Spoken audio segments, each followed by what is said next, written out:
So, बच्चों, let's read this question. So this question says two metal strips, each of length small l, are clamped parallel to each other on a horizontal floor with a separation B between them. A wire of mass m lies on the perpendicular as shown in the figure. A vertically uniform magnetic field of strength B exists in this space.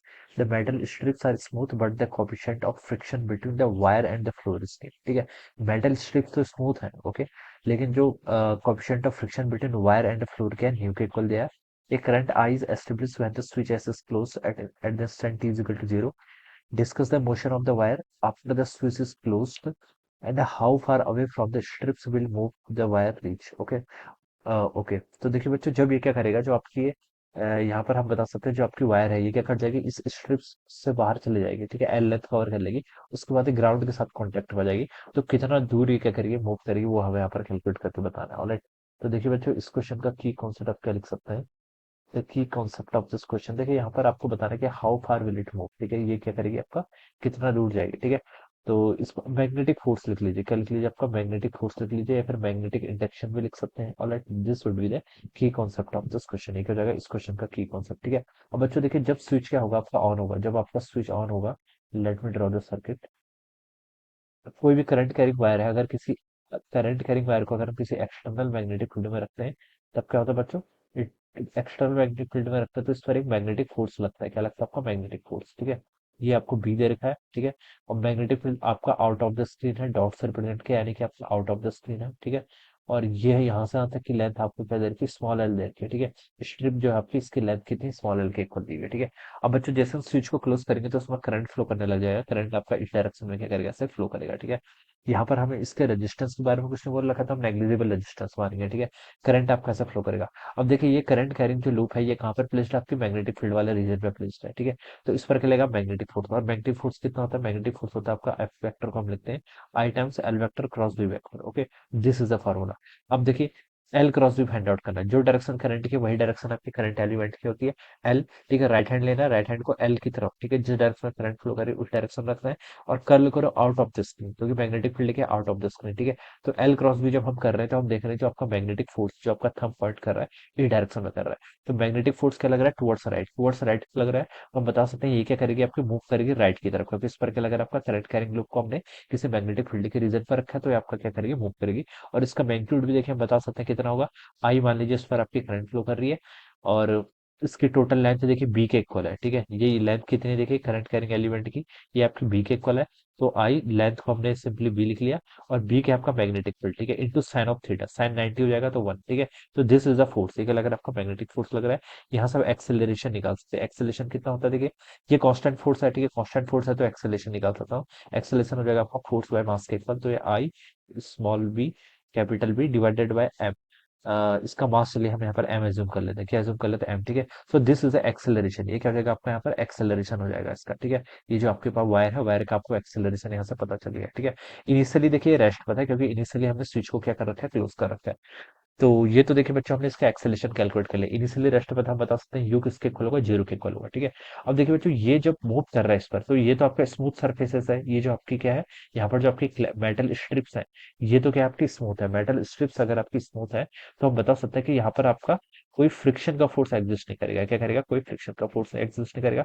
Only force which is acting is the magnetic force. सिर्फ क्या लग रहा है, आपका magnetic force लग रहा है. Initial velocity zero है, एक्सेलरेशन आपको पता है. ठीक है, टोटल कितनी लेंथ कवर की, ये लेंथ एल दे रखी है. ठीक है, तो जब ये यहाँ पर पहुंचेगा, फाइनली जब ये यहाँ पर पहुंचेगा, इस इंस्टेंट पे देखिए इसकी वेलोसिटी कितनी होगी, वो हम कैलकुलेट कर सकते हैं. कैसे कैलकुलेट करेंगे, यू आपको पता है, ए आपको पता है, टोटल इसने कितनी लेंथ कवर कर ली, डिस्टेंस वो एल के इक्वल हो जाएगी. तो आप यहाँ से देखिए V square minus U square equal to 2s, इस फॉर्मूले का यूज कर सकते हैं, क्योंकि एक्सेलेरेशन देखिए आपका क्या है, कांस्टेंट है. ठीक है, तो यहाँ से हम देखिए वी स्क्वायर की वैल्यू फाइंड आउट कर सकते हैं. वी स्क्वायर हो जाएगा आपका, इनिशियल वेलोसिटी तो जीरो थी, टू टाइम्स एक्सेलरेशन. एक्सेलरेशन कितना हो जाएगा, small I into small B, ये हो जाएगा इंटू आपका क्या, लेंथ इसकी एल है. ठीक है, तो यहाँ से आपने वी स्क्वायर की वैल्यू क्या कर ली, कैलकुलेट कर ली. ठीक है, वी स्क्वायर आ गया आपका two times I small B capital B L divided by M. ये आज आपका आ जाएगा, this is the V square. अगर हम यहाँ से v भी कैलकुलेट कर सकते हैं, क्या हो जाएगा, under root of this term, ठीक है, जो क्या होगी फाइनल वेलोसिटी। यानी कि जब ये यहाँ पर पहुंचेगी, ठीक है, अगर मैं इसको यहाँ पर x इज इक्वल टू 0 बोल दूं और this is x is equal to l, ठीक है, इसके कोऑर्डिनेट्स लिख दो, तो यहाँ पर जब पहुंचेगी इसकी वेलोसिटी कितनी होगी, v के इक्वल होगी। यहाँ पर इसकी वेलोसिटी कितनी थी, u के इक्वल, यानी इनिशियली रेस्ट पर था, ठीक है। अब क्वेश्चन में बोला गया, देखिए ये जो अब यहाँ पर जब ये पहुंचेगा उसके बाद देखिए ये क्या आ जाएगा, बाहर आ जाएगा इस स्ट्रिप से, जो अपनी मेटलिक स्ट्रिप्स है इससे बाहर आ जाएगा। जब मेटलिक स्ट्रिप से बाहर आ जाएगा तो उस कंडीशन पर इस पर देखिए कोई करंट फ्लो नहीं करेगा, क्योंकि सर्किट कंप्लीट नहीं हुआ तो कोई करंट फ्लो नहीं करेगा। तो इसके पास इनिशियल वेलोसिटी है, लेकिन इनिशियल वेलोसिटी तो उसकी टेंडेंसी होगी राइट की तरफ मूव करने की। लेकिन यहाँ पर बोला गया है कि जब ये आपके ग्राउंड के साथ कॉन्टेक्ट में आएगा तो यहाँ पर फ्रिक्शन एग्जिस्ट करता है, क्या करता है, फ्रिक्शन एग्जिस्ट करता है। Coefficient of friction between the wire and the floor आपको न्यू दे रखा है, ठीक है। तो इसकी वेलोसिटी राइट की तरफ है, तो फ्रिक्शन फोर्स कैसा लगेगा इसमें, फ्रिक्शन फोर्स इसमें लेफ्ट की तरफ लगेगा, ठीक है। तो जो इसकी इनिशियल काइनेटिक एनर्जी होगी, इनिशियल काइनेटिक एनर्जी होगी, वो क्या होगी, आपकी डिसिपेट होगी। कौन करेगा, आपको फ्रिक्शन क्या करेगा, उसको डिसिपेट करेगा, ठीक है। तो हम बता सकते हैं जितनी भी इसकी काइनेटिक एनर्जी का जो क्या होगा, काइनेटिक एनर्जी जो लॉस होगी, लॉस इन काइनेटिक एनर्जी, वो क्या, जो आपकी फ्रिक्शन के फॉर्म में क्या होगा, हीट एंड हीट, फ्रिक्शन क्या करेगा, उसे हीट की फॉर्म में क्या करेगा, आपको डिसिपेट करेगा, ठीक है। तो वही हमसे बोला कि discuss the motion of the wire after the switch is close, ठीक है। जब स्विच क्या हो जाएगा, क्लोज हो जाएगा, तब हम बता सकते हैं लूप आपकी इनकम्प्लीट इनकम्प्लीट हो जाएगी। तो उस कंडीशन पर इसमें मैग्नेटिक फोर्स नहीं लगेगा, मैग्नेटिक फोर्स नहीं लगेगा। तो ये जो इसकी वेलोसिटी होगी, this is a maximum velocity, ये क्या होगी, इसकी मैक्सिमम वेलोसिटी होगी, ठीक है। उसके बाद ये क्या करेगा, आपका ग्राउंड के साथ ग्राउंड पर मूव करने लगेगा, और ग्राउंड पर मूव करेगा तो वहां पर आपका क्या लगेगा, फ्रिक्शन फोर्स लेगा, और फ्रिक्शन फोर्स इसके मोशन को रिटार्ड करेगा।